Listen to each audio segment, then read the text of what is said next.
Cabernet tends to be the sort of Errol Flynn of the grape varieties. To meet a legend of Australian wine. Shiraz, more powerful, more structured, Arnold Schwarzenegger. Great single malt whiskey is made in the brewery. Conventional winemakers who just condemn all natural wine as faulty. Exploded onto the Australian brewing scene. Natural winemakers, what we strive to do is match the variety to the area. Start focusing on the main ingredient in beer, which is water. This is the Drinks Adventures podcast. I'm James Atkinson, and this is the show where I speak to some of the world's most exciting producers of beer, wine and spirits and uncover trends and issues in the drinks industry today.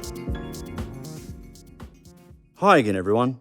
This time on the show, I'm joined by Martin Dickey, co-founder of Scottish craft beer company Brewdog, which is now a multinational business with 95 Brewdog bars globally. Brewdog's phenomenal growth has been fueled by its record-breaking Equity for Punks crowdfunding initiative, which has seen the brewery raise more than $137 million by selling shares to more than 123,000 beer enthusiasts around the world. Brewdog has never been far from controversy, creating outrageous beers such as The End of History, which at the time was the world's strongest and most expensive beer packaged inside taxidermied animals. And in 2017, the company received a £213 million investment from American private equity firm TSG Consumer Partners, in a deal valuing it at £1 billion. I was invited up to Brisbane by Brewdog to check out their impressive new DogTap bar and brewery in planning, where I sat down with Martin to record this interview, which you'll hear right after this short break. Now, I'm no brewer or distiller, but I have a fair few friends in the industry who are, and I know where they go to source the ingredients they need to make the wonderful beers and spirits that we all enjoy drinking. I'm talking, of course, about Bintani. With experts in all categories on the team, Bintani understands how brewing and distilling ingredients work together like no other supplier. Bintani handpicks the best. Well, Martin Dickey, thanks so much for joining me on the Drinks Adventures podcast. Really nice to have a chat. Here we are in Brisbane. You know, it's 12 years ago since you and James launched Brewdog in Scotland. It's actually about 13 years. So it was November 2006 that I think we formed the company, and then the first beer production was April 2007. It's pretty much our 13th birthday today, I think. It's been a pretty incredible ride, though, and a pretty amazing achievement that you've come as far as you have. Yeah, I mean, for those first few years, it was pretty much James and myself and a dog working flat out. You know, we set out with a pretty straightforward idea that we wanted to get people into the same beers that we liked. But, you know, over the last dozen years, we've added some incredible people to our team, and, you know, we can't really take all the credit for where we are, for sure. So, you know, the team that's put the Brisbane facility together over the last almost 2 years have done a phenomenal job. The first time I visited the site was February 2018, when I was out with the family for a couple of weeks holiday. And at that time it was a bare piece of ground overlooking the bridge behind us. It's kind of a little bit out of the way for Brisbane. Are you kind of confident that it's going to become a destination for people to visit? Yeah, I think so. You know, there's a nice pier at the bottom of the brewery here. I ran in from the town yesterday, so if I can run it, then it's not too far. And then, you know, there's a decent community on our doorstep. Where we are immediately is obviously an industrial zone, but you know, 10-minute walk away, then it's into some housing there. So we're really confident that people come out and visit us on the river. You know, it's a beautiful site overlooking the Brisbane River. So great beer, great food, and great for families to come out and hang out. So this facility is called DogTap, and I believe that's different to the naming of any of the other Brewdog bars that you have around the world? Yeah, I guess the DogTap name comes for places where we have a production facility and a tap room. So this is our, I guess, fourth DogTap. The beauty of the facility here is that we've got 28 beers on tap. A good selection of those are specifically for guest beers. You know, some of our favourite guest beers from specifically the Queensland area and also Brisbane. But then being able to pair that with food as well. Obviously, the brewery's not up and running just yet. So you're importing beer for the foreseeable future.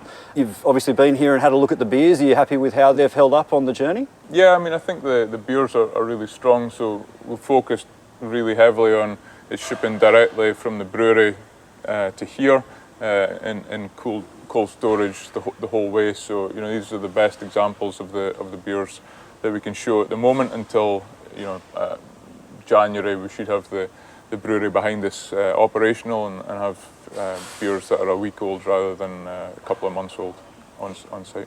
And once that happens, will everything ultimately be brewed on site, or will you be, you know, importing perhaps just some of the sour program that you're not going to be able to make here and those kinds of beers? Yeah, I mean, I think with any of our breweries, we like to take in some small special beers from each one. So, you know, whether it's the Scotland brewery or the American brewery or the Berlin brewery, it's great to be able to switch around some of the super small batches that can only be made at those venues, you know, using local ingredients and things. But the majority of all the beer in Australia will come from the facility here. You mentioned those other breweries around the world. What do you see as being unique about the beers that are going to be made here? I mean, the biggest thing for us has been able to tap into the Australian hops. It's something that we haven't used too much at all, which, you know, we focused in our Scottish brewery heavily on hops from the Pacific Northwest in the States.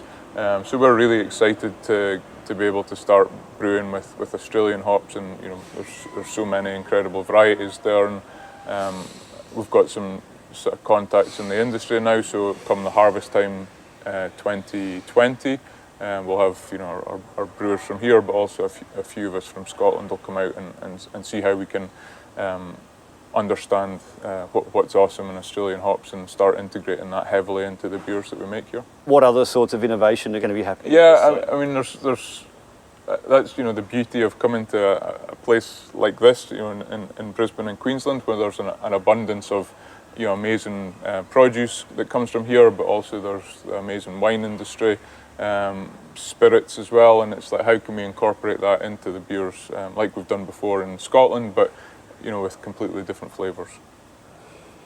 Now, the journey to opening has kind of taken a bit longer than I think what we were all expecting. When you initially announced Brisbane, you hadn't taken over the Stone site in Berlin. So did that investment kind of delay things in Australia?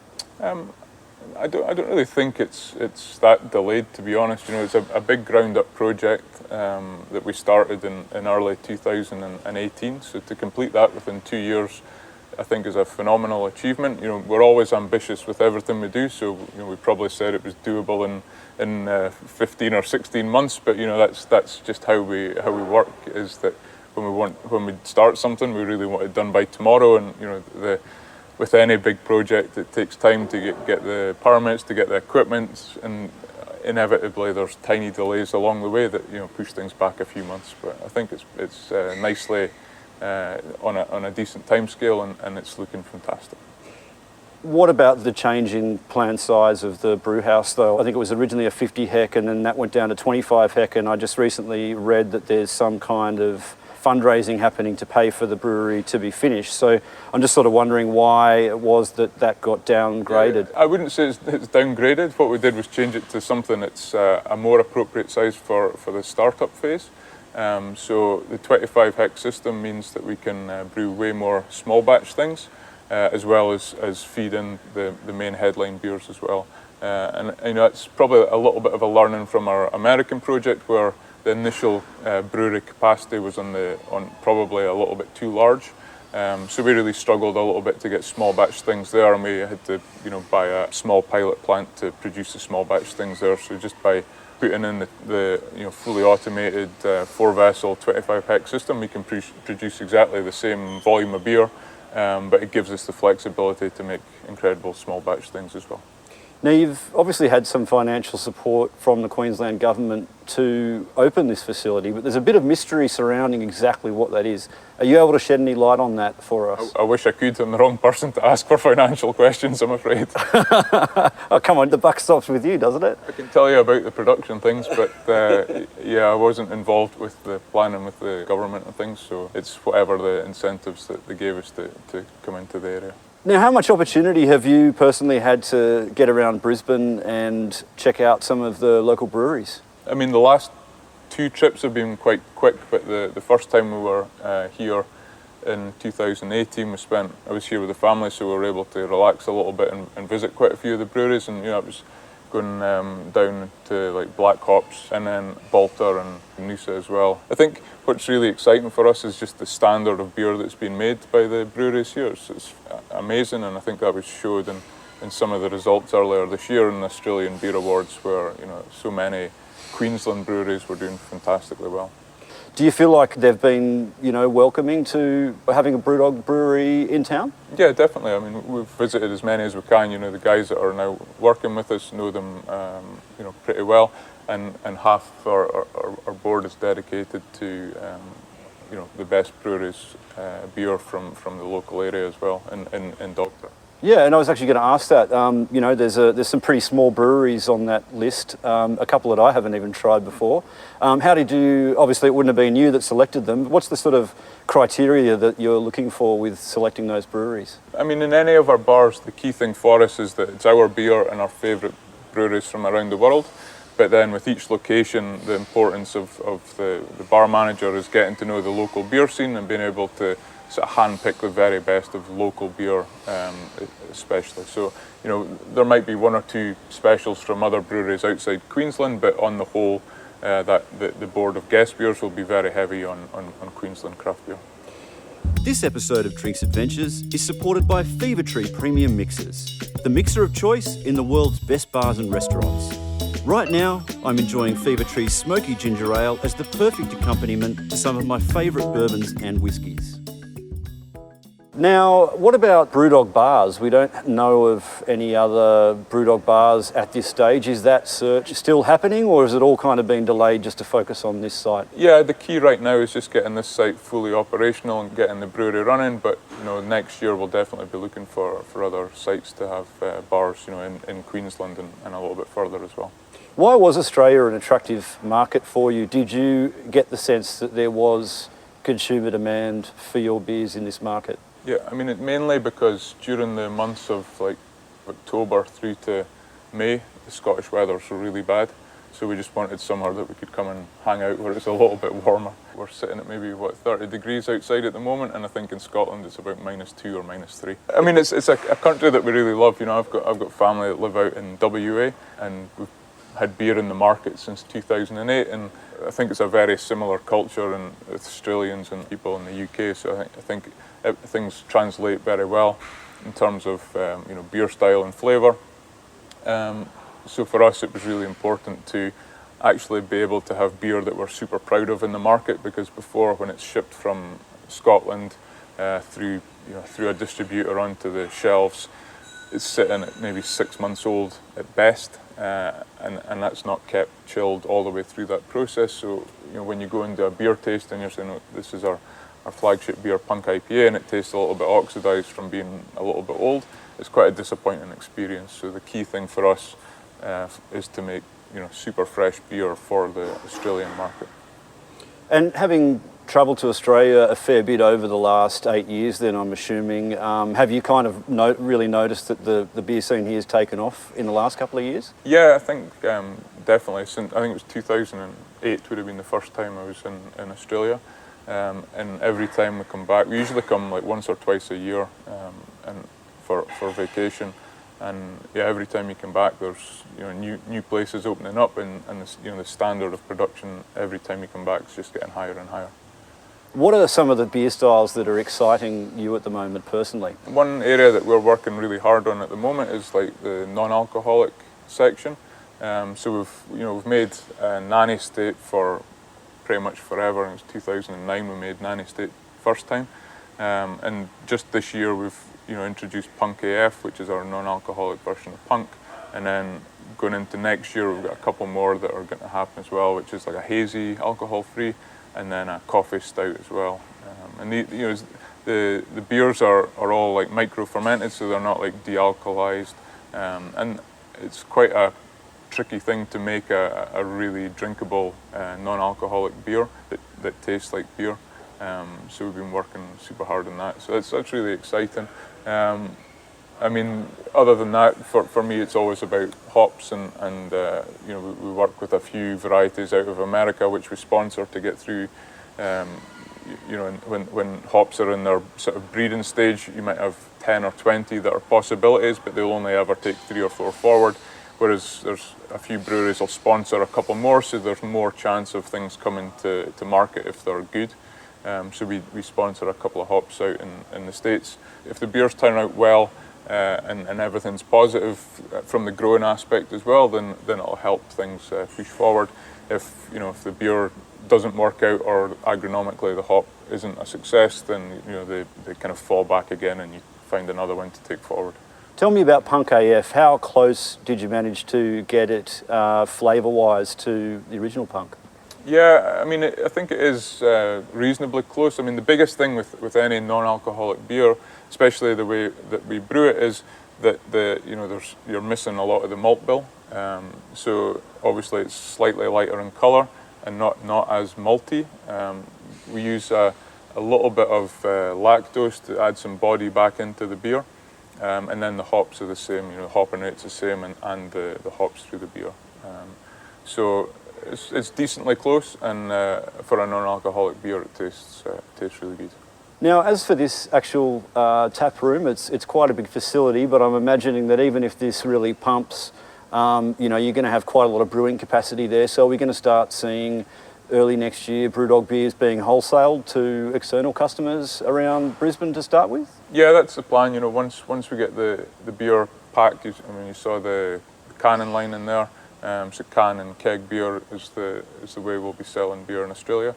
So yeah, once we're completely happy with the beer, we'll then look to get it out in the wider market. Tell me about Brexit. How do you see that affecting your business? Because I know you've just released a beer that has a crack at the British government for the current situation. For us, running a business, when there's a big area of uncertainty, then it's not good. Whether it's coming up to one of the 2 Brexit dates that we've had so far this year, and all our customers are worried that they won't be able to get beer, or we've got to look at our wider supply chain and make sure that we don't run out of raw materials. It's not a good place to be, and the one thing that we can't do is we're not a spirits factory or whatever where we can stockpile a whole load of stock in anticipation of something going wrong. So it's a fresh product that we're working with, so you always have that little bit of difficulty as well. So for us, we'd prefer things to be settled down, so so the whole country can focus on important things, and we can focus on making beer. And I understand that was part of the motivation for taking over the Stone facility in Berlin, was to maintain brewing facilities in Europe? Yeah, I mean, that was one of the benefits. It was an incredible opportunity that came up for us to take that facility on, and it's an absolutely incredible facility with a brewery and big tap room. I would say probably the most beautiful brewery tap room in the whole of Europe. So yeah, we're really fortunate to be able to take that on, and it just gives us a nice footprint in the German market. Tell me how well the American market's going for you. I mean, obviously that is just such a crowded market and so incredibly dynamic. And even today we've seen New Belgium, the 4th largest independent craft brewer, get swallowed up by an Australian company in line. Yep. How has America been for Brewdog? Yes, so really good actually. We always felt that, I guess, the Brewdog brand and brewery belonged in America. Those were the beers that really inspired us to make beer to start with. So we always wanted to have a footprint in America to, I guess, stand toe to toe with the beers that were inspirational for us as we grew our business. And the facility we have is in Columbus, Ohio, which has awesome, I guess, distribution. 50% of the American population is within 12 hours driving from Columbus. But what we've been able to build there is a real beautiful campus for beer. So, on site there we've got the big brewery and tap room. We've also built a sour beer hotel, which is 32 rooms that surround an overworks facility there. And just recently that was given one of the top 100 destinations in the world from Time magazine.